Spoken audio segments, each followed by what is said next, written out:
আইনজীবীরা আছে, ওনারা আমার থেকে আইনের বেশি যত্নশীল। আপনারা আমার আইনজীবীর সাথে কথা বলে নিন। জেল খাটার ভয়ে নিজেই আত্মসমর্পণ করলেন ঢালিউডের চিত্রনায়িকা অপু বিশ্বাস। হ্যাঁ ভিউয়ার্স, বোরখা পরে মুখ ঢেকে নিজেই আত্মসমর্পণ করেছেন তিনি। অবশেষে কি হলো, ছাড়া পেলেন কি তিনি? জানুন বিস্তারিত। জুলাই গণ অভ্যুত্থানে হত্যা চেষ্টা মামলায় ফেঁসে যান অপু বিশ্বাস।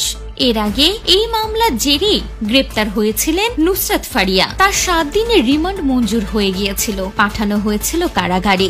যা দেখে ভয় পেয়ে এবার নিজেই আত্মসমর্পণ করেছেন অপু বিশ্বাস।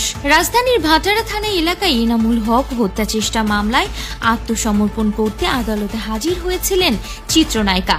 জানা যাচ্ছে 10,000 টাকা মুচলেকায় জামিন মঞ্জুর করেন অভিনেত্রীর। রোববার দুপুর ঢাকায় chief metropolitan magistrate Mohammad Mostafizur রহমানের আদালতে হাজির হন তিনি।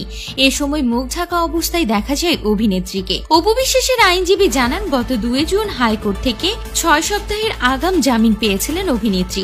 সেই জামিনের মেয়াদ প্রায় শেষের দিকে, তাই উচ্চ আদালতের নির্দেশ অনুযায়ী অপু সিএমএম আদালতে সশরীরে হাজির হয়ে জামিননামা দাখিল করে জামিন পেয়েছেন। আদালতে 10,000 টাকা মুচলেকায় তার জামিন মঞ্জুর করেন। এ সময় সাংবাদিকরা অপু বিশ্বাসের দিকে ক্যামেরাও তাক করলে অপু বিশ্বাস জানান, আমি এ বিষয়ে কিছু জানি না, আমি রাজনীতি বুঝি না।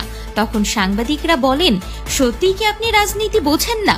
তখন তার উকিল বলেন, হ্যাঁ, তিনি রাজনীতি বোঝেন না, তিনি কোনো ঝামেলায় জড়াতে চান না। বৈষম্য বিরোধী আন্দোলনের সময় রাজধানীর ভাটারা থানার এনামুল হক নামে এক ব্যক্তি চিত্রনায়িকা অপু বিশ্বাসের বিরুদ্ধে হত্যা চেষ্টার অভিযোগে মামলা করেন। শুধু অপু বিশ্বাসী নন, এই মামলায় সাবেক প্রধানমন্ত্রী ও আওয়ামী লীগ অভিনেত্রী শেখ হাসিনা, তার সরকারি সংশ্লিষ্ট 283 জন, অজ্ঞাতনামা 300-400 জনের পাশাপাশি 17 অভিনয় শিল্পীর বিরুদ্ধে মামলাটি করেন এনামুল হক, যার মধ্যে রয়েছেন অপু বিশ্বাস নিজেও। আর এই মামলায় জামিন পেলেন চিত্রনায়িকা অপু বিশ্বাস। এদিন বোরখা পরে হিজাব করে মুখ ঢেকে হাজির হয়েছিলেন আদালতে।